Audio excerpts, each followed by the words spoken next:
మీ business ఏదైనా మీ ఊర్లో promotion చేయాలంటే అది సుమన్ టీవీతోనే సాధ్యం. ఇప్పుడే సంప్రదించండి.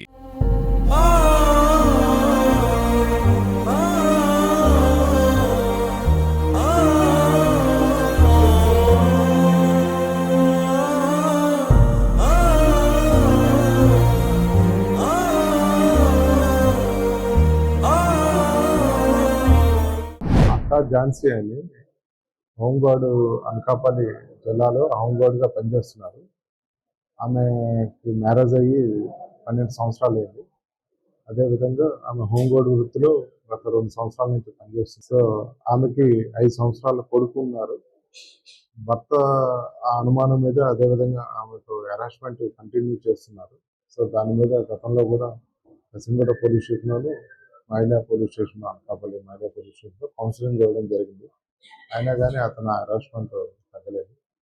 సో అందులో భాగంగా 7వ తేదీ ఈ నెల 7వ తేదీ ఉదయం కూడా గొడవ పడడం జరిగింది. సో ఆమె 7వ తేదీ సాయంత్రం తన బాబుతో పాటు బాబు వచ్చి ఇక్కడ మన సంయుక్త స్కూల్లో చదువుతున్నాడు, యూకేజీ. ఆ స్కూల్ నుంచి తీసుకొచ్చి అతను బుక్స్ని ఇక్కడ గాంధీనగర్లో ఉన్న వాళ్ళ అక్క దగ్గర బుక్స్ అన్ని కూడా పెట్టేసి తుంపాల దగ్గర ఉన్నటువంటి ఏలేరు కెనాల్లో బాబుతో పాటు ఆత్మహత్య చేసుకున్నారు. ఈ ఆత్మహత్యకి ప్రేరేపించినటువంటి వాళ్ళ భర్తను ఈరోజు అరెస్ట్ చేసి రిమాండ్ నిమిత్తం తరలించడం జరిగింది.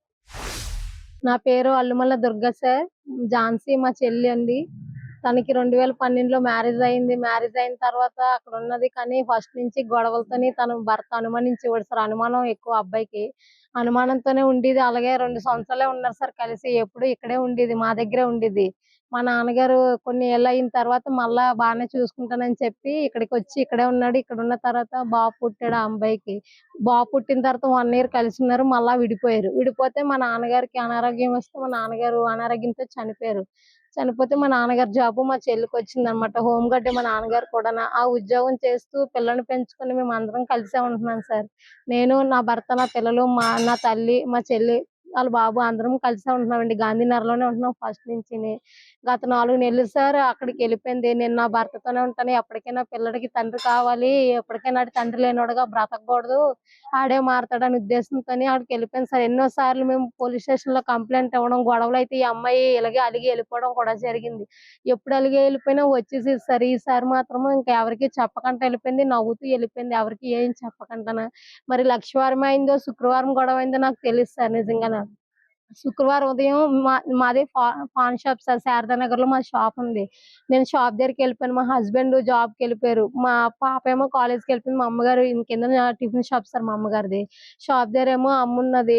ఉదయం 9 గంటలకు వచ్చి రాయడం అయితే ఏటో రాసింది సార్. నా భర్త అన్నారంటే, "ఏటి ఝాన్సీ ఏం రాస్తున్నావు" అంటే, "ఏం లేదు బావ, మామూలుగానే ఉన్నాను" అనేసి అన్నదండి సార్. అంటే తన డ్యూటీకి వెళ్ళిపోయాడు. ఈ అమ్మాయి ఇంటి దగ్గర మధ్యాహ్నం దాకా ఉండి మరి మధ్యాహ్నం ఎన్ని గంటలకి బయటకు వెళ్ళిందో కూడా తెలియదు, వెళ్ళిపోయింది. ఆయన భోజనానికి వచ్చేసరికి లేదంట సార్. మరి భోంచేసి పడుకొని లేచేసరికి ఇంట్లో ఉన్నదంట. ఉండి బాబుని తీసుకొస్తానని వెళ్ళి బాబుని తీసుకొని వచ్చింది. తీసుకొని వచ్చి కసింకోట వెళ్ళింది సార్. వాళ్ళని కసింకోట ఇచ్చాం అమ్మాయిని అత్త విధి. వచ్చి ఏం జరిగిందో, ఏం గొడవ పడ్డారో మరి ఎప్పుడు జరిగిందో తెలీదు సార్. ఇంకా ఆ సాయంత్రం 6 అవుతుంది. ఆ అమ్మాయి సర్టిఫికెట్స్ అన్ని మాకు కనిపించేలా ఒక దగ్గర పెట్టి ఆ అమ్మాయి ఫోన్ ఒకటే పట్టుకెళ్ళింది. తన పర్సు కూడా ఇంట్లోనే వదిలేసాను. మేము పర్సు చూసుకోలేదు. శనివారం నైట్ చూసాం పర్సు అదిని. పర్స్ వదిలేసి బాబు క్యారేజ్ బ్యాగ్, స్కూల్ బ్యాగ్ వదిలేసి నడుచుకొని బండి కొనుక్కుంది రీసెంట్ గా నా బ్యాటరీది. ఆ బండి కూడా ఇంట్లోనే వదిలేసి తను నడుచుకొని వెళ్ళిపోతుంది. వీధిలో అందరూ అడిగారంట, "ఏం ఝాన్సీ నడుచుకొని వెళ్తున్నావు" అంటే, "ఏం లేదు, మా అక్షయ్ తెస్తాడు బండి, నడుచుకొని వెళ్తున్నాను" అని చెప్పిందంట. వెళ్తుంటే మా పాప కాలేజ్ నుంచి వస్తుంటే పాపకి ఎదురై, "ఎక్కడికి వెళ్తున్నావు పిన్ని" అని అడిగితే, "ఇక్కడికే పని మీద వెళ్తున్నానమ్మా, నేను వచ్చేస్తాను, క్యారేజ్ అది ఏమి తీయొద్దు, అలాగే ఉన్నాయి, నేను వచ్చి మా ఇంటికి వెళ్ళిపోతానని" చెప్పేసి వెళ్ళిపోయిందంట సార్. అంతే. వెళ్ళిపోయి 6:30కి ఇంట్లోంచి వెళ్ళిపోయింది. గాంధీనగరం వచ్చి 6:30కి వెళ్ళిపోయిందనమాట. వెళ్ళిపోయింది. ఇంకా అలాగే ఎక్కడికి వెళ్ళింది ఎవరికి తెలీదు. ఫోన్ చేసినా కూడా ఫోన్ ఎత్తలేదు. తనే నాకు 7 గంటలకు ఫోన్ చేసింది. ఫోన్ చేసి, "అక్క నీకు ఇలా 10,000 ఇస్తున్నాను, నీ దగ్గర ఉంచు, నాకు మళ్ళా 10,000 తర్వాత అడుగుతాను, ఇచ్చి" అని చెప్పి లాస్ట్ మాట అదే చెప్పింది సార్. ఝాన్సీ ఏమి అనేసి అంటే, "ఏం లేదు మామూలుగానే అక్క" అని నవ్వుతూనే చెప్పింది సార్. నవ్వుతూ చెప్పింది. బాబు ఏదో చేస్తున్నాడు.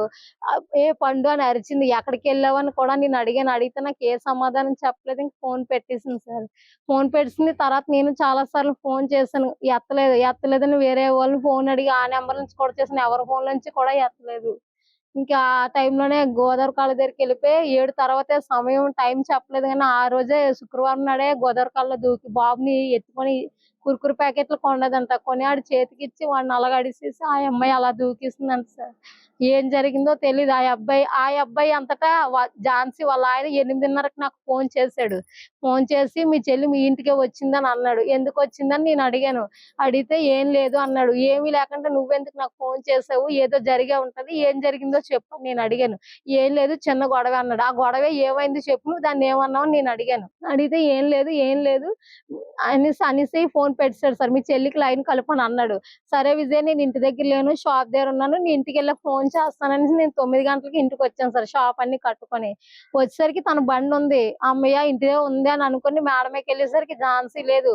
మా పాపని అడిగాను పిన్నేదమ్మా అంటే, "అమ్మ పిన్ని సాయంత్రం వెళ్ళిపోయిందమ్మా. ఎక్కడికెళ్ళిందో తెలీదు. నేను బయటికి చెప్పింది" అనేసి అన్నది. అంటే ఫోన్ చేశాను సార్ ఝాన్సీకే. చేస్తే ఆ అమ్మాయి ఫోన్ ఎత్తలేదు. ఎత్తకపోతే మళ్ళా ఆ అబ్బాయికే చేశాను. ఝాన్సీ వాళ్ళ ఆయనకే "విజయ్ ఎక్కడికెళ్ళింది విజయ్" అంటే, "ఏమో నాకు సంబంధం లేదు. మీ ఇంటికే వచ్చింది. నీకే తెలియాలా? నీ మీద నేను కేస్ పెడతాను. నీ ఫ్యామిలీ అందరి మీద పెట్టి మిమ్మల్ని నేను జైల్‌లో పెట్టిత్తాను" అనేసి నాతో చెప్పాడు సార్. నా మీద నన్నంతా పెట్టి మా ఇంటికొచ్చింది నాకేం తెలుసు? నువ్వు ఫోన్ చేసి చెప్పినంత వరకు ఆ అమ్మాయి మా ఇంటికొచ్చిందని నాకు తెలీదు కదా! అనేసి నేను అడిగాను సార్. అడిగితే ఇంక ఫోన్ పెట్టేసాడు ఆ అబ్బాయి కూడాను. ఎత్తేసి దీనికి ఎంత ట్రై చేసినా ఇది ఫోను లిఫ్ట్ చేయలేదు. లిఫ్ట్ చేయకపోతే సర్లే ఎప్పుడో అలిగి గొడవ మీద ఎప్పుడో ఎళ్ళిపోద్ది, వస్తది. ఏ ఫ్రెండ్ ఇంటి దగ్గర ఉందేమో అని చాలా నాకు తెలిసినోళ్ళకి, వాళ్ళ ఫ్రెండ్స్‌కి ఫోన్ చేసి అడిగితే ఎవరు ఎక్కడ రాలేదన్నారు సార్. కానీ శుక్రవారం ధైర్యంగానే ఉన్నాము. ఎప్పటికైనా తిరిగొచ్చేస్తది అనుకోని శనివారం చూసాం సార్ రాలేదు. నేను శనివారం మధ్యాహ్నం ఉదయం 11, 12 ప్రాంతంలో స్టేషన్‌కెళ్ళి కంప్లెయింట్ ఇచ్చాను సార్. సార్లు కూడా తన నంబర్ ట్రాప్ చేస్తే గాంధీనగరం సంయుక్త స్కూల్ దగ్గర వెంకటమ్మ గుడి దగ్గర ఉందమ్మా లొకేషన్ అంటే మధ్యాహ్నం నేను ఇక్కడికొచ్చి అంతా ఎతికాను సార్ ఎక్కడా లేదు. మా ఫ్రెండ్ ఒక అమ్మాయి ఉంది స్వాతి అని తనతో ఫోన్ నంబర్ తీసుకొని తన ద్వారా ఎంక్వైరీ చేస్తే తను కూడా ఎంక్వైరీ చేస్తే ఎక్కడా లేదని చెప్పింది. ఫైనల్‌గా ఆదివారం ఉదయం మేము ఆదివారం ఉదయం ఆల్రెడీ ఎతకడానికి వెళ్ళాం సార్. ఎక్కడ మాకు దొరకలేదు బాడీ. పోలీసులకి ఎవరో ఇన్ఫార్మ్ చేశారంట. లేడీ బాడీ దొరికింది ఇక్కడ గోదావరి కాలువ దగ్గర అనేసరికి నాకు ఫోన్ చేశారు పోలీసులే. తేజ అని ఉన్నారు. ఆయన నాకు ఫోన్ చేసి "ఉన్నారమ్మా ఎవరిదో లేడీ బాడీ దొరికింది. నువ్వు అర్జెంట్‌గా రండి" అంటే మా హస్బెండ్‌ని పంపించాను. ఆయన ఎళ్ళిన 10 నిమిషాల్లో మళ్ళా నాకు ఫోన్ చేసి "అనుమానంగా ఉంది. నువ్వు తొందరగా రా" అంటే ఎళ్ళేసరికి తనే సార్. తనా కాదని అనుమానించారు. కానీ చూసేసరికి లేదు ఆ అమ్మాయే అండి నాకు తెలుసు కన్ఫర్మ్‌గానే ఎన్ని సంవత్సరాలు ఉందో నాకు తెలీదేటి ఆ అమ్మాయని నేను కన్ఫర్మ్ చేశాక తన బాడీని కట్టి పక్కన పెట్టారన్నమాట.